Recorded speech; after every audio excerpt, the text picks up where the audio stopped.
আলাদা যদি ইউআর শুধু ইউআর ধরো, মানে তুমি তো ভ্যাকেন্সি কম দেখছো, যখন ইউআর এর ইসি, ইউআর এর এটা এক্সামের ক্যাটাগরি থেকে নানা রকম সিটগুলো যে পূরণ হবে না, সেগুলো কিন্তু ইউআর এর মধ্যেই যাবে। বিশ্বাস না হলে আমার নিজের এটা সাজেস্ট করছি, ভালো করে ভাবো। আমি নিজে বলছি, আমি 418 র্যাঙ্ক করেছি তো, 418 র্যাঙ্ক যেটুকুনি নাম্বার তুমি পেয়েছো, মোটামুটি পেয়েছো, মার্ক করার জন্য আরম্ভ করে দাও। মা কিন্তু একবার হাত থেকে চলে গেলে একদম কিন্তু পাবে না। কখনো বলা সম্ভব নয়, কেউ কখনো বলতে পারে না আমি কখনো ভগবান নয়, তোমাদের কাটা বলে দিতে পারবো, পুরো হুবহু কাটা বলে দিতে পারবো। আমি উত্তর আমি দিয়ে দিলাম, ভ্যাকেন্সি কত বেশি, তুমি ফার্স্ট ডিভিশন কি, প্রশ্ন লেভেল কত কঠিন নাকি, অনুষ্ঠিত সংখ্যা সবার পরীক্ষা কেমন হয়েছে, এই সবের উপর ভিত্তি করে আমি বলছি। দেখো এটা আমি বলছি যে দেখো আমি এটা মাঠে ডাকতে হবে, ঠিক আছে, আমি যেটা দিচ্ছি ইউআর, ঠিক আছে, আমি সত্যি কথা সত্যিটা বলবো, তাতে যদি খারাপ লাগে লাগবে, ভালো লাগে লাগে। জয় হিন্দ আমার বন্ধুরা। তোমরা এখন প্রতিদিনই সবাই কি করছো, প্রত্যেকটা দিন এখন মাঠ মাঠ ছেড়ে দিয়ে নিজের যে পরীক্ষাটা দিয়েছো, যে কোশ্চেনটা বারবার মেলাচ্ছ, বারবার। মানে শুধুমাত্র একটা ইউটিউব চ্যানেল নয়, হাজার সমস্ত ইউটিউব চ্যানেল তুমি ঘেটে ফেলছো যে কাট অফ কী যাবে, এই কোশ্চেনে কাট অফ কী যাবে, এই কোশ্চেনে কাট অফ কী যাবে। আমি একটা পোল করেছি ফেসবুকে পোলের মধ্যে আমি দেখেছি যে কোশ্চেন লেভেলটা কি গেছে, সেই জন্যই কাট আপটা সেইভাবেই প্রেডিক্ট করেছে। প্রায় 6,000 7,000 প্লাস আমার ওখানে ভোটিং করেছে যে তাদের কোশ্চেনটা কতটা হার্ড হয়েছে, তারা কতটা স্কোর করতে পেরেছে। আর একটা কথা বলছি যে এই কোশ্চেনটা আমি বারবার অ্যানালিসিস করেছি, বিশ্বাস করো। আমি তাড়াতাড়ির মধ্যে কাটা ভিডিও নিয়ে এসে তোমাদের ভীতি করার চেষ্টা করিনি। অনেকে কি করেছে, কোশ্চেন না দেখে কোশ্চেন দিয়েই কেউ হচ্ছে, কেউ মিষ্টিদার মানে মিষ্টির জন্য তোমাদের ভালো তোমাদের মানে কিছু মিষ্টি কথায় তারা বলছে কাট আপটা একদম কমিয়ে দিচ্ছে। আর একটা কি করছে যে কাট আপ কোশ্চেন অ্যানালিসিস না করে কাট আপটা বাড়িয়ে দিচ্ছে, এরকম প্রেডিক্ট করছে তারা।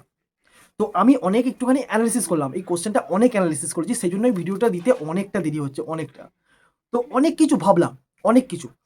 একটা পরীক্ষার কাট আপ নির্ভর করে প্রায় 90% হচ্ছে কোশ্চেনের উপর, কোশ্চেনের স্ট্যান্ডার্ডের উপর। কোশ্চেন স্ট্যান্ডার্ড কী ছিল, কোশ্চেন স্ট্যান্ডার্ড মানে আমার তো কিছু বন্ধু ছিল যারা আমার সঙ্গেই পড়াশোনা করেছে বা আমার সঙ্গে পড়াশোনা করছে, বা কলকাতা পুলিশের কাট আপ ক্লিয়ার করতে পারেনি, এবারে মেন পরীক্ষায় বসেছে ডাব্লিউপি, তাদের কাছেও কিন্তু হার্ড কোশ্চেন এটা, শুধুমাত্র নতুনদের কাছে না। তাই বলছি কাট আপ কিন্তু এবারে কী যাবে, কীরকম যাবে, কেউ কিন্তু সাধারণভাবে বলা যেতে পারে না।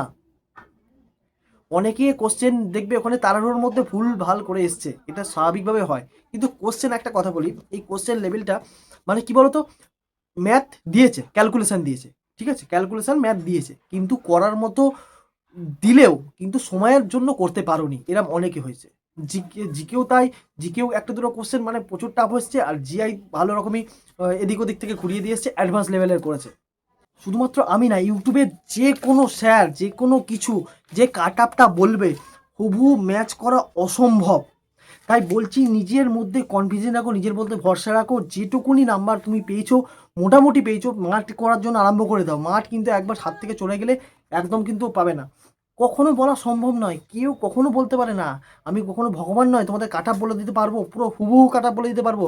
আমি তোমাদের বলে দিতে পারি কী রকম যেতে পারে, ঠিক আছে, বারবার বলছি আমি যেটা বলবো সেটাই যাবে, বা ওই স্যারটা যেটা বললো ওইটাই যাবে, এরম কোনো পার্থক্য নেই। বারবার কথা বলছি, তোমার পরীক্ষা তুমি দিয়ে ফেলেছো, পরীক্ষার জায়গায় আর কিছু করার নেই, এখন সময় হচ্ছে মাঠ করার। বারবার বলছি, মোটামুটি 42 বা 40 অ্যাভাব যারা করছো, কিন্তু মাঠ কিন্তু স্টার্ট করো, মাঠ কিন্তু স্টার্ট করো, যাই কাট আপ যাক, মাঠটা কিন্তু স্টার্ট করো। মাঠ স্টার্ট না করলে কখনোই কিন্তু এগোতে পারবে না, বারবার বলছি। কারণ হাতে এখন তোমার তো এই ডাব্লিউবির জন্য কেউ তো এখন পড়াশোনা করতে হবে না, ডাব্লিউবির জন্য এখন পড়াশোনা করতে হবে না, মাঠ করতে হবে। তাই মাঠের দিকে ফোকাস রাখো। আর প্রিলিমিনারি পরীক্ষার জন্য, কলকাতা পুলিশ প্রিলিমিনারি পরীক্ষার জন্য তোমরা কী করো, যেটা পড়া আছে সেটা রিভাইজ করো, আরও যাতে ভুলগুলো অ্যানালাইসিস করো, এটাই বলবো। কারণ 2018 আগে যে কোশ্চেনটা ছিল, সেই কোশ্চেনটা কিন্তু এত হার্ড ছিল না যে তার কাট আপ অ্যানালিসিস করে এইবারে কাট আপ বলতে পারি। তাই অনেকের যে পোল দিয়েছিলাম, ওই পোলের মধ্যে অনেকেই বলেছে দাদা আমার এত এসছে, অত এসছে, সবাইকে। আর আমার অজস্র, বিশ্বাস করো, আমাকে অজস্র মেসেজ করেছে, অজস্র কমেন্ট করেছে যে দাদা আমার এত হচ্ছে, অত হচ্ছে। আমি সবাইকার উত্তর সত্যি দিতে পারিনি ডিউটির চাপে, কারণ মাত্র তোমাদের জন্য যে আমি একটা কাট আপ অ্যানালিসিস করেছি, সেটা সত্যি, সেটা সত্য, মানে কী কী কারণে কাট আপটা আমি করেছি সেটাও তোমাদের বলছি, যে কাট আপটা কেন করেছি, কেন মনে হয়েছে আমার এরকম। আমার তো শুধু এই কোশ্চেনের লেভেলের উপর নয়, কেন মনে হয়েছে, নানা রকম কোশ্চেন, নানা রকম কোশ্চেন আমার মনের মধ্যে এসছে বলেই তোমাদের জন্য এই কাটা ভিডিওটা নিয়ে এসেছি। আর তোমাদের সামনে যে এসআই কোশ্চেন মানে তোমার কাট আপটা বেরোলো, বা তোমাদের পরীক্ষার রেজাল্টটা যে বেরোলো, যারা পরীক্ষা দিয়েছে তাদের কাছেও কিন্তু কোশ্চেনটা শক্ত, অনেক কিছু বিষয় আছে। তাই জন্যই আমি কাট আপটা দিয়েছি, শুধু শুধু কাট আপটা দিইনি, তার জন্যই এত অ্যানালিসিস করেছি। আমি সঙ্গে সঙ্গে ভিডিও কাট আপ দিয়ে দিতে পারতাম, যে মন করে একটা কাট আপ দিয়ে দিতে পারতাম, যে আমার এটা মনে হচ্ছে সঙ্গে সঙ্গে দিয়ে দিলাম। কিন্তু যতবার আমি কাট আপের দিতে গেছি ততবার আমি কেটেছি, ততবার আমি কেটে আবার নতুন করে করেছি। তুমি কাট আপটা দেখালেই বুঝতে পারো যে কতবার আমি কেটেছি ওটা ভালো করে। তাই আমি বলছি বারবার কোনো রকম গুজবে কান দিও না। বারবার করে বলছি, নিজের বেস্ট যারা দিয়েছো, যারা বেস্ট মনে হচ্ছে যে কোশ্চেনের মধ্যে আমি বেস্ট দিয়েছি, তারা একদম তাদের মাঠে যাও। মাঠে গিয়ে মাঠে তোমাকে যেতেই হবে। দেখো, প্রথম যে আমার কোশ্চেনটা, সেটা হচ্ছে ভ্যাকেন্সি কি সত্যি বেশি ছিল? ভালো করে একটা জিনিস বোঝো, একটা কথা, ভ্যাকেন্সি কিন্তু সত্যি বেশি ছিল না।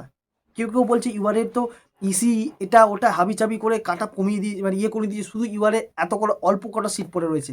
কাট আপ তো হাই যাবে, অনেক হাই যাবে। বারবার করে বলছি, দেখো যদি ইউআরের প্রত্যেকটা যদি মানে আলাদা যদি ইউআর শুধু ইউআর ধরো, মানে তোমার তো ভ্যাকেন্সি কম দেখছো।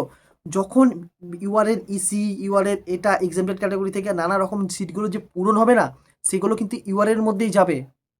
বিশ্বাস না হলে আমার নিজের এটা সাজেস্ট করছি, ভালো করে ভাবো। আমি নিজে বলছি, আমি 418 র্যাঙ্ক করেছি তো, 418 র্যাঙ্কের মধ্যে আমি যে 418 তো সিট ছিল না ইউআরের। তাহলে আমি কি করে গেলাম? যে কাট আপগুলো মানে যে ইসি বলো বা মানে ওই ইউআরের যে সমস্ত ক্যাটাগরিটা ভাগ করা আছে আলাদা আলাদা, সেগুলো যখনই ভ্যাকেন্সি পূরণ হবে না, ফিল আপ হবে না, সেগুলো কিন্তু ইউআরে চলে যাবে। বারবার করে বলছি, এই কথাটা কিন্তু কেউ বলেনি, যেটা আমি বলছি আমি নিজে উপলব্ধি করেছি, কেউ কখনো বলেনি। আর একটা কোশ্চেন, মেইন কোশ্চেন, যে প্রশ্ন ফাঁস বা দুর্নীতি মুক্ত কি পরীক্ষাটা? আমি বারবার করে বলছি, এরকম পরীক্ষা, দেখো আমি ডিপার্টমেন্টের জিনিস হয়ে বলছি, এরকম পরীক্ষা ডাব্লিউবিপির মতো এত সুন্দরভাবে কখনো পরীক্ষা কিন্তু ভালোভাবে নেয়নি। এবারে একদম 100% কিন্তু দুর্নীতিমুক্ত। তুমি জিনিস দেখবে যে ইউটিউবের নানা রকম জায়গায় যে কোশ্চেন ফাঁস হয়ে গেছিলো, এগুলো একদম ভুয়ো, একদমই ভুয়ো। একদম কিন্তু তাদের কথায় একদম কান দিও না, একদম না, একদম না।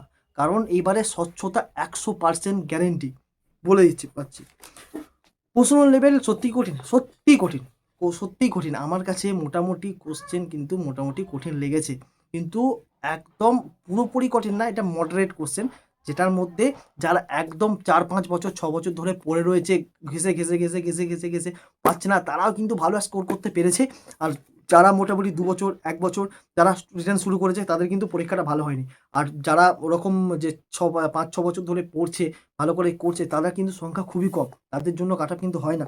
কাট আপ কিন্তু মোটামুটি একটা অ্যাভারেজ ধরে হয়। আর তুমি মাঠেই যাচ্ছ, মাঠে তো এখনো বাকি আছে। মাঠে এখন ছেলে বেশি ডাকবে, কেন বলো তো ছেলে ডাকবে? দেখো বারবার করে বলছি, ডাইরেক্ট তোমার যে পরীক্ষাটা হচ্ছে সেটা হচ্ছে মেন পরীক্ষা হচ্ছে, এরপর তোমার মাঠে আসবে।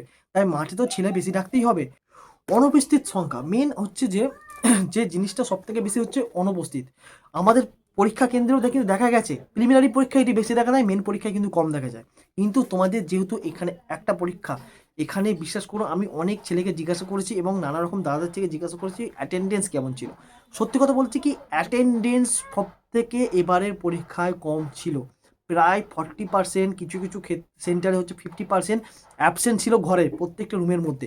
আমি নয় নয় করে আমি 40% ধরছি। যদি 11 লাখ তোমার পরীক্ষার্থী থাকে বা 10 লাখ পরীক্ষার্থী থাকে, মোটামুটি তুমি দেখো 6 লাখ হয়তো পরীক্ষা দিয়েছে। ভালো করে ভাবো। এবার 6 লাখের মধ্যে সবাই তো পড়াশোনা করেনি। আর আরেকটা কথা মানতে হবে তোমাকে, যারা কিন্তু ভালো করে পড়াশোনা করেছে বা ভালো দিনরাত এক করে পড়েছে, তারা কিন্তু অনুপস্থিত ছিল না, এটাও তোমাকে মাইন্ডে রাখতে হবে। তাই নেক্সট কোশ্চেন হচ্ছে যে সবার পরীক্ষা কেমন হয়েছে? দেখো, সবার পরীক্ষা কিন্তু সেরকম ভালো হয়নি। সবাইকেই চেষ্টা করেছি, যারা একদম মানে একদম ল্যাথ খেয়ে পড়ে রয়েছে, ভালো মানে ম্যাথ করতে ভালো, ভালো ক্যালকুলেশন করতে পারে, এখানে হচ্ছে ক্যালকুলেশনের খেল ছিল। ক্যালকুলেশন যার যত বেশি ভালো ছিল, তারা পরীক্ষা কিন্তু ভালো দিয়েছে। তুমি একটা ম্যাথ 2 মিনিটে করছো বা 1 মিনিটে করছো, সেই ম্যাথটা সে 30 সেকেন্ডে করছে বা 10 সেকেন্ডে করছে, সে তো অনেকটা এগিয়ে থাকবে, তার ব্রেন আরও শার্প হবে। তাই আমি বলছি মেন ফোকাস করো কিন্তু ক্যালকুলেশানে। এবারে তোমাকে কোশ্চেন দেখিয়ে দিল যে তুমি শুধুমাত্র গতানুগতিক মানে একটা প্র্যাকটিস সেট কিনে নিয়ে গিয়ে তুমি পড়লে এটা কোনো দিন হবে না। এবার থেকে তোমাদের আলাদা বই কিনতে হবে, ম্যাথের জন্য আলাদা বই কিনতে হবে, তার কনসেপ্ট ক্লিয়ার করতে হবে। কিছু কিছু ম্যাথ কিন্তু সোজা দিয়েছিল, সত্যি বলছি, কিছু কিছু ম্যাথ একটু হার্ড দিলেও কিন্তু কনসেপ্ট যদি ক্লিয়ার থাকে, খুব যে প্র্যাকটিস করেছে তাদের কাছে কিন্তু শক্ত ছিল না। এটা কিন্তু বাস্তবতা, সত্যি বাস্তবতা। এটা কিন্তু আমাকে যতই তুমি হয়তো বলতে পারো যে তার সত্যি ম্যাথ করতে হয়েছিল, কিন্তু যারা ক্যালকুলেশন পারে তাদের কিন্তু শক্ত নয় এটা। তো পরীক্ষা মানে যারা অন্য অন্য ডাব্লিউবিসিএস বলো বা ডাব্লিউবিএসআই বলো, যারা কলকাতা পুলিশ এসআই বলো, যারা পরীক্ষা দিয়েছে, তারা তো পরীক্ষায় বসেছে, তারা তো একদম টপ লেভেলে আছে। তাদের কাছেও কিন্তু কঠিন এসছে, বারো বলছি তাদের কাছেও কঠিন এসছে। কিন্তু ডাইরেক্ট যেহেতু একটাই পরীক্ষা, আগে কি হতো প্রিলিমিনারি পরীক্ষায় বেশি গুণ ডাকতো, তারপর তোমার মাঠে ডাকতো, এরকম হতো। কিন্তু এবারে যেহেতু একটাই পরীক্ষা, তাই তারা কিন্তু কাট আপের বাড়িয়ে দেওয়ার একটা প্রধান লক্ষ্য, হ্যাঁ সত্যি বলছি, কাট আপের বাড়িয়ে দেওয়া একটা প্রধান লক্ষ্য তাদের কাছে। কেমন হয়েছে এইসবের উপর ভিত্তি করে আমি বলছি, দেখো এটা আমি বলছি যে দেখো আমি এটা মাঠে ডাক পাবে, ঠিক আছে, আমি যেটা দিচ্ছি ইউআর, ঠিক আছে, আমি সত্যি কথা সত্যিটা বলবো, তাতে যদি খারাপ লাগে লাগবে, ভালো লাগে লাগবে, যদি কেউ দেখতে যদি মনে করে যে আমি ভিডিও দাদা দেখবো না, আলাদা ব্যাপার সেটা, এটা আমি ব্যক্তিগতভাবে মানে দেখো এটা তো মেন পরীক্ষা, এটা তো সেই যতই তোমার হার্ড কোশ্চেন আসুক, আমি বলছি শোনো এখানে যদি কারো, আমার মনে হয়েছে ব্যক্তিগতভাবে আমার মনে হয়েছে যে 45 প্লাস যদি কারো থাকে তারা মাঠে কিন্তু ডাক পাবে, মাঠে কিন্তু ডাক পাবে যাদের 45 প্লাস ইউআর, ঠিক আছে, 45 প্লাস, এটা এটা এটা আমার ব্যক্তিগতভাবে ভাই, দেখো বারবার করে বলছি ব্যক্তিগত, কারণ আমি অনেক অনেক করেছি, অনেক কেটেছি, অনেক বুঝেছি, তাই যেমন ইউআর দিলাম, কিন্তু তোমরা যদি ভাবো যে আলাদা আলাদা কাট আপ, তাও আমি করেছি, এটা কিন্তু আমি বারবার বলছি এটা মিলবে কি মিলবে না, আমি দুটো কাট আপ করেছি, মেলের, এটা মেলের দুটো কাট আপ করেছি, আমার মনে হয়েছে আর কি মেলের মধ্যে মানে সেভ, আমি তো বললাম বারবার 45 প্লাস, ঠিক আছে, 45 প্লাস খুব ভালো স্কোর, যারা মাঠে ডাক পাবে এইটুকুনি মনে হচ্ছে, কিন্তু তার মধ্যেও আমি বারবার বলছি যে এটা একটা মেলের, এখানে একটা মেলের, এটাও মেল, এটা হচ্ছে ফিমেল, আমার মনে হয়েছে ব্যক্তিগতভাবে, এটা এটা সবাইকার সঙ্গে একমত সহপন হবে কি হবে না আমি বলতে পারছি না, ঠিক আছে, দেখে নাও এসসি যেটা দিয়েছি বারবার করে বলছি।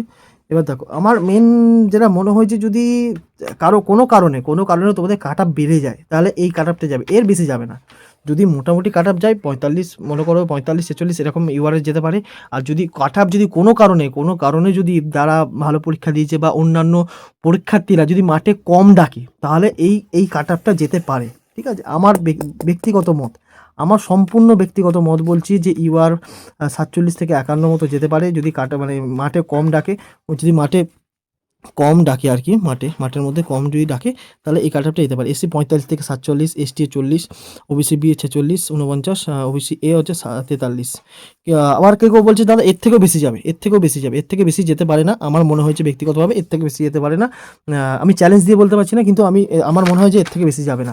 আর একটা হচ্ছে ফিমেলদের অনেকেই ফিমেলদের কিন্তু কাট আপ বার করছে না, আমার মনে হয়েছে এটা যে ইউআর 44 মতো, এসসি 38 থেকে 39, এসটি 35 থেকে 37, ওবিসি বি 42.5, ওবিসি এ হচ্ছে 36.5, এটা হচ্ছে ম্যাক্স টু ম্যাক্স, ঠিক আছে, মেয়েদের একটাই করেছি ম্যাক্স টু ম্যাক্স, এটা এর থেকে কম যাবে কিন্তু বেশি যাবে না, এইটুকুনি তুমি ধরে নিও আর কি, কোনো রকম এদিক ওদিক করো না, ঠিক আছে।